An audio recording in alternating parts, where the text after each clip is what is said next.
So guys, credit cards can be both a blessing and a curse at the same time. I will tell you why.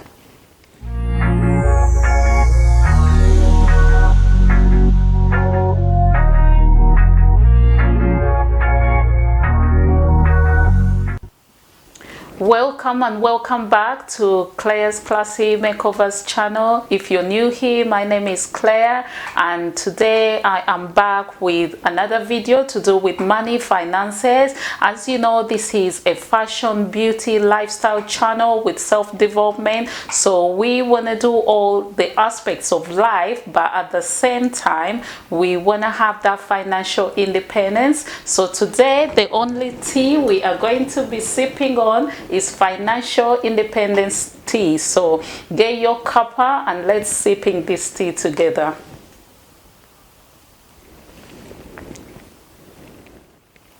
So today we're going to be talking about credit score, and hopefully after the video we would have had some tips on how we can make our credit score better. And before we get into the video, please could you subscribe to the channel and just help us grow. And yeah, so let's get into the video now.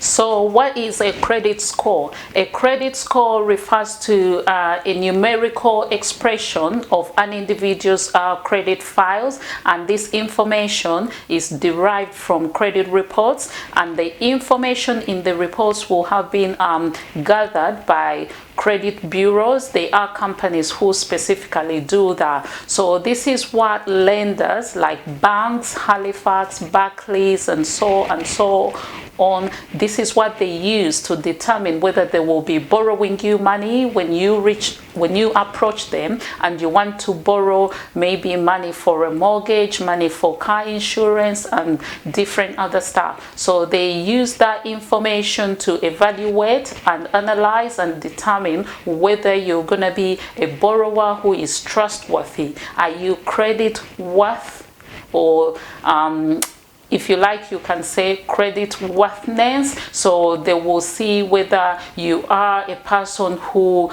pays back on time, and the banks also use it to see whether they will be making a lot of money from you as a borrower, because if you're not good at paying back, then that means you're gonna incur increased interest rates. So you will see that you may borrow a certain amount of money and some other person borrows the same, but you will have different rates to pay back, because the other person may have a higher credit rate scoring and you may have a lower one, which means that you may be like you know, in a category of like bad debt borrower, like people who don't, you know, sometimes pay back or pay back late. So basically that is what a credit score is about, and it is not limited to only banks, other companies as well. It may be mobile phone companies, it may be landlords. I understand these days landlords as well, they may require to know what your credit scoring is, to know whether you are somebody who will just run off with the rent and things like that. So today we're gonna be talking through about this together and see how we can make that better, because I understand once you have poor credit rate, this hinders you in a lot of things, like you can't have access to credit. And I know that the system here in the UK, you should be able to access credit to do a lot of things.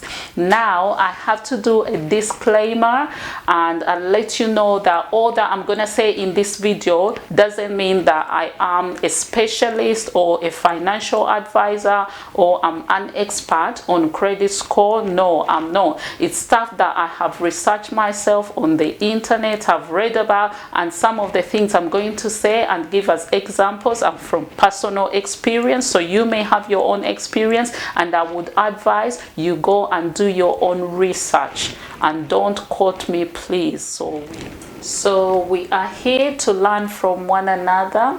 So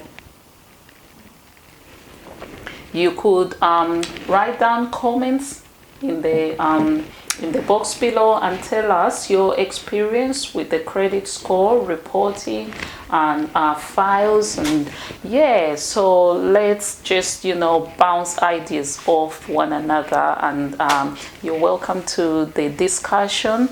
And now we are going to start with the question, how do you check your credit score? So some people out there may not be aware of how to do this, but there are companies that are credit reporting companies out there, many of them, but I know there is Equifax, but personally I use Experian. So I'm gonna put like the logo of Experian up there somewhere on the screen to show you what it looks like. You may like visiting their website or downloading their app. So with Experian, usually they encourage people to join them, so they give an offer for free 30 days trial, where that is worth £14.99. And you know, if you look at it, if you didn't like it, you can always stop the membership. However, if you don't stop it, they will just continue taking money, assuming that you like the service. So you can try it and see if it works for you. I've been with them for over 2 years now, and with them, it's what most companies go to for credit reports. So they must have a reputable,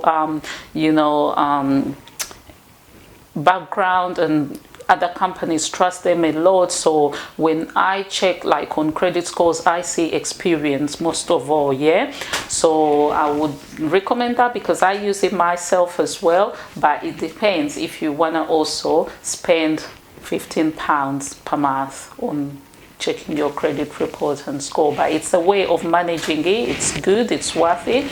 So what Experian does, it divides the rating. You remember we say initially that this is numerical, so it's between 0 to 999 score. So if you are up to in the 900s, that is considered as excellent.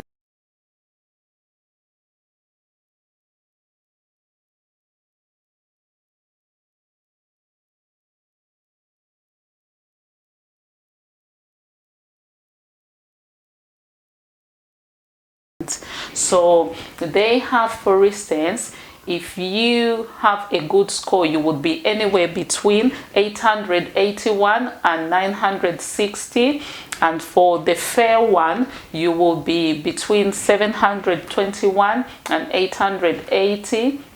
And yeah, so they do explain the different categories and why. So the higher the score you have, that means the better for you, because if a company is going to lend you money, they will charge you lower interest rates. So the thing is here, the purpose of this video is to help us build our credit score to see that we are on the higher end of it. Because myself, I've been through it where I've been like on the fair, and then that went on to good. Right now at the moment I'm on the good, and I just think, you know, it's good enough for me to stay there, although I haven't gone into excellent. But for those who are on excellent, well done to you. Or it's not easy. So yeah, so while I was saying, if you intend to borrow money, so make sure you look up to your credit score, request for your report, approach these companies, register with them. And recently, one of my work colleagues also told me about another company. It is called moneysavingexpert.com. So they have like a credit club company as well, and they are totally providing their service free of charge. But I have also registered with them, so I'm with their credit club, Money Expert. But I noticed as well, when I dug more into what they do, when you request for your report, they will approach Experian. So I think they somehow work under Experian. That's where they get the information. They worked as is it a partnership or a body? I don't know, but they provide their service free of charge. So if you don't have money, or if you are cautious about how much to spend, you can join the moneyexpert.com rather than Experian. And yeah, it's all the same thing. I'm with both services and it works out well, because myself, why I joined the latter as well, because I thought I would compare and see, you know, if they provide me with a report, is the report gonna have some discrepancies or whatever, but I see that they get their information from the same source. Yeah. So once you receive your credit report, make sure you go through it with a fine-tail comb, because you want to know whether every data information on there you are aware of, you know where it's coming from, the companies that are on there, you can identify them, that you have done business with them. Because initially when I received my one, I found there was a default on it and I didn't recognize what that was. It was coming from a company called Lowell Limited. I don't know this company because I've now gone back and searched a lot about it, and I've seen so many online views about people complaining about it, that they always write letters to individuals saying they owe them money, but people don't know where that money is coming from or that bill. So I had to try to find their number. They make it so difficult for customers to reach them, so I wrote them an email, and I made sure I provide information on which bills and specific period of time they were questioning. I say, you know, I don't owe any money. These are the bills that were paid during this time, because the way they even had written on my credit report, it was confusing. It had TV / mobile phone / something else. It had to network, and it was confusing. I didn't know. I was saying, is it TV license? Why is it a mobile phone company? I always pay my contracts to the end. I never had any issues. I just have to renew them when they are up. So I was asking, what is this about? And I challenged them, and I was successful about it. In the end, they had to cancel it and remove it from my credit report. So that helped my credit score shoot up about 261 points. So what I would advise, if you find anything on your report you don't recognize, pursue it. Don't just stay back and say, these companies, once they put that on you, they're not gonna come back, and you know that will affect you a lot when you approach them for credit. So make sure, because don't think about the time it takes to write to them. If you need to approach like the Financial Conduct Authority, all that, I had to write lengthy emails, guys, but I'm glad it was sorted in the end. So I would give the same advice to you as well if you're having the same issue. Right. Credit utilization is the next thing. So I don't know, like myself, I come from the background whereby if you don't have money, cash, you can't purchase an item. That means you can't afford it. Just leave it, yeah? Because with the economies like back in Africa that are still developing, like it's the use of credit is not on a very high like in the Western world, because it may be an issue of like having difficulty to locate people, because we don't have like the addresses system, and the reason like a lot of data about individuals, what they do, their previous history and stuff. So it's difficult. So when I came here, I said to myself, you know, I'm not taking any loans, I'm not taking credit cards, but please, I advise you, you can't live like that, because you have to utilize the credit. Otherwise, the credit companies won't have any information about you. It will sort of be like you'll be living under the rock, if you like. You're there, nobody knows you exist. So if you wake up one day and say you want to get a mortgage, there won't be any information about you. So you need to have a credit card to see, to use it and build your credit. So I don't know if it makes sense, but you know, I was in the same situation myself, but now I understand how it works, because the way the system in the UK is designed, they encourage you to use credit. Like people don't walk around with with cash on them. It's always like on the plastic. If for instance you were moving around with money, and then the money got robbed off you, and you approach the police, they will be asking you, one of their questions will be, why were you walking about with that lot of money?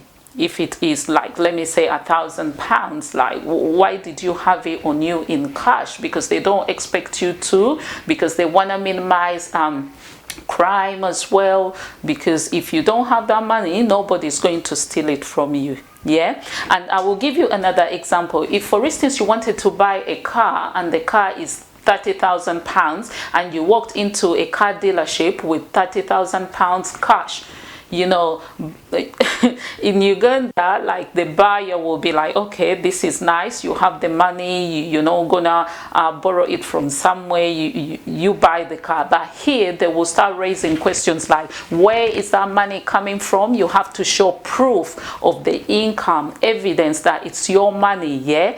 Then they will start looking into your bank statement to see, where is it coming from, where is it going out, like, you know, what is your history, like, can they believe you can have that money with you? Or, you know, it's a way of, like, you know, capping crime. And what is it like, the way, like, criminals use money and send it here and there and all that. So there is a word for it, but I've forgotten that. Like, if I remember it, I will say it. But yeah, basically you just have to utilize your credit. You can't just say you won't borrow, you don't want to borrow, you don't want debts, you don't want loans. You have to have them, and you have to manage them. You have to be this person that when you borrow, when you take out a credit card and use it, you pay back. At least pay the minimum, but try to show that you are paying regularly, and you're showing that you are a responsible person. You can't just move from one address to another and then you leave debts on the previous address. It doesn't work like that. Yeah, so make sure you utilize your credit, and that will also help you build up your score. Now, if you have applied for your credit card, now you have it. Let's say you've been given a credit card with £5,000. You need to be mindful of how you use it. I would suggest using about 25% of what is on there. So if it's £5,000, you're gonna use how much of it? Like, let me say, don't go over 750, I would say, because it doesn't mean because it has a 5,000 limit that you have to use it all in one go. That is a mistake some people do. I've done the same mistake. I'm not blaming anybody, but you know, this is not your money, it's credit. That means you are borrowing this money and it has interest added onto it. And the more you use it in lump sums, the more the bank or whichever company borrowed you that money will know that you are in financial hardship, because the more you borrow, then the higher the interest. And then if you have any difficulty to pay back, and then it starts building up and you just get yourself into a mess. So I would recommend using 25%, please.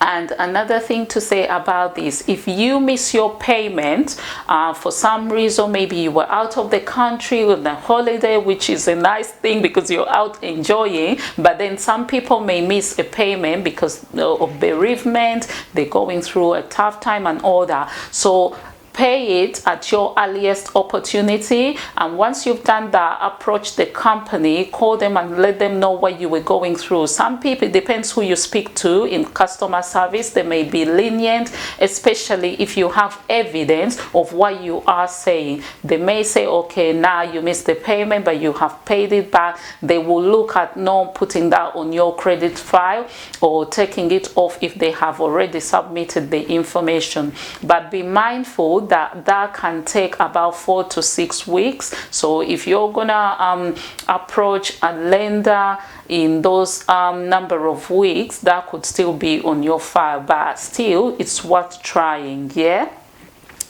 In addition to bills as well, make sure you pay all the other bills you have on time. It could be council tax, it could be rent, it could be whichever bill you have, mortgage, it could be like a mere telephone phone bill. Pay on time, and I would advise put this on direct debit, please, because that is convenient. You don't even need like to think of which date is it coming off, as long as you have money into your account. Before in the past I thought, oh, I can just manually go and do that at the post office, but guys, there are long queues at the post office. Remember, these days the queues have social distancing as well in them, and when you go there at lunchtime, you're gonna just spend the rest of your lunchtime in the queue, because I don't know why this specific time, because maybe all people are thinking the same, that let me use my lunch break to go to the post office. It's a long queue there. So to save yourself all the hassle or the time wastage, put all your bills on direct payment, on non-direct payment, sorry, on direct debit. But what that will help you do is like you will never miss a payment, which will end up going on your credit score report. So another point would be the Electoral Register. You have to make sure your name is registered. Like you have to be a responsible citizen and go ahead and exercise your duty as well to vote. But this is related to your credit as well, because they see people who are registered as being responsible. You have an address that you are registered to, you registering yourself to participate in the community's politics and campaigns and things like that. So that will add points onto yourself. So please, if you are not registered on the Electoral Register, please go and do that. Register yourself, register all the other members in your household if they are 16, 18 and over, include their name on there. Yeah, so what I would say as well, because when you live like in the same address, or some people, they like this idea of like merging their accounts, which is a good thing, you know, but I would just advise young girls out there. I know it is exciting when you are in a new relationship and you think, oh my god, I've just met the person, like you know, who I will be with for the rest of my life. Take your time, guys, relax, because once you merge your accounts, that means what the other person does, it impacts on you. If they're gonna go get some loans, it will come back to you as well. So and you can't say, oh, this loan was taken out by the other person. Your accounts are linked. Yeah, if everything is going well and moving fine, that is good. If you understand one another and you have the same financial goals, that is good. But you know, not to only those who are boyfriend and girlfriend, but even to married people, this issue, like, it's so difficult and complex, because if you see that your partner is somebody that sometimes they withhold information, what they are doing, or you know that they are doing some other stuff like on the side and you don't know what they are doing, if there is any indicator, anything to show you that this person is not on the same page with you, please, I beg, don't join your account, because you will pay for it. Because in the future, if you want to have credit, then you will go and approach these companies and they will say, what about this? Everything will be, and then the process of like this engaging, like, you know, what is it like, you know, if you want to separate it and disentangle it, that's the word I was looking for. So the process of disentangling the whole thing, guys, it takes time, it's frustrating, it's, you know, so don't do it if you're not sure of. But if you work well together, do it. That is your life, it's up to you. But yeah, that is my advice. Another point, it is multiple credit applications. So this is so wrong to be done. Like, don't do this, please. Like, don't go and apply to different companies for credit cards in a space of like 2 to 3 months, especially if like your applications are denied. This is gonna show on your credit report, because if you are denied, they will put on the reason as to why they feel it's not the right time for them to provide you with a credit card. And if you approach another company, they will see that information, because they all share the information. Yeah, they work together, and then you're gonna be seen as somebody who is desperate for credit, like you're just going through maybe a crisis. You're trying here, you're trying there. So don't make those numerous applications, especially if you have something in the future you are planning to apply for and it's bigger, like mortgage. That will hinder your mortgage application. So please don't do that, and take note. Give yourself time, and when you approach these companies, make sure you ask them whether they're going to do a soft search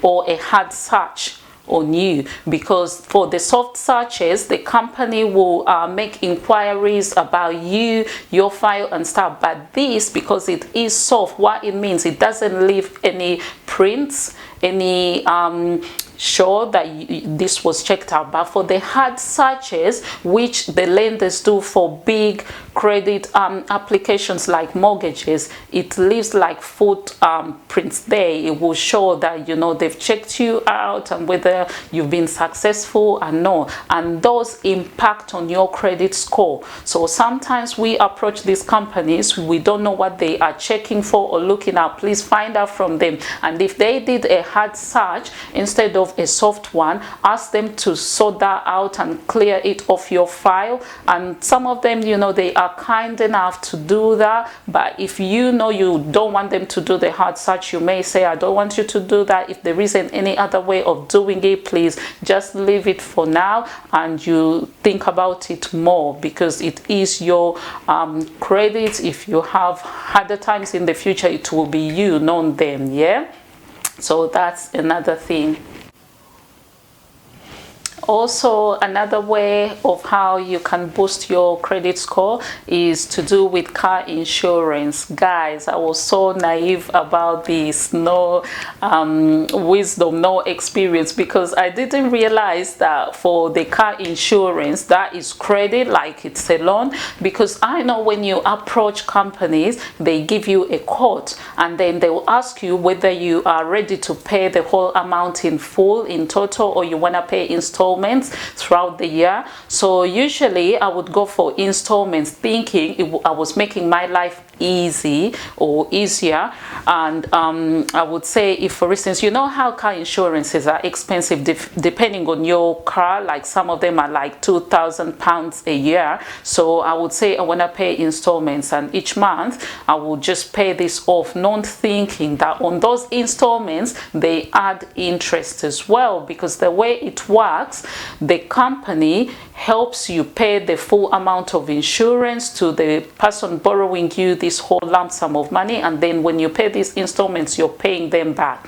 So I've started paying it all at once, paying my insurance yearly, because when you do that, it's lower amount of money, so the quote reduces a bit, and then you don't have to worry about monthly payments. I know not everyone is able to pay it in full, so I mean, just do what favors your personal or individual situation. But this is what I've started doing recently, and it does help as well, because it has helped increase my credit score as well, because your file won't have like you have a loan or debt for the car insurance, because you won't have it because you've paid it off. Yeah, so look into that. If it's something you can do, try it and see if it helps. If it's not for you, or you feel you wouldn't consider it, just leave it. And like I say in the start, I'm not trying to encourage anybody here to do it the way I'm doing it. Like, I know all you lot watching right now, you may have different ways of how you're managing credit scores, your credit files, and if you have any further tips, share it with all of us here in the comments box below. And I will repeat the disclaimer, I'm not any sort of like financial expert here, so understand if there are things you don't agree with, and go on, do your own research. Do your own research. Actually, if you haven't done any research about credit score, just pause this video, go do your research right now, because you're not gonna be quoting me and say, oh, I say this, I watched this on this video. Know your own stuff, because it's your life.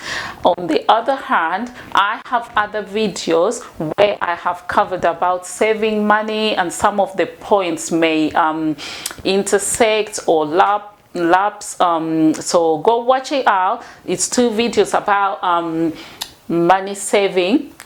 Go watch them, please. Give us a like if you've liked this content, and share it out, and you know, just support us and tell us what else you feel we should cover here. And it's been nice having you around. Please take care of yourself until I see you next time. Bye bye.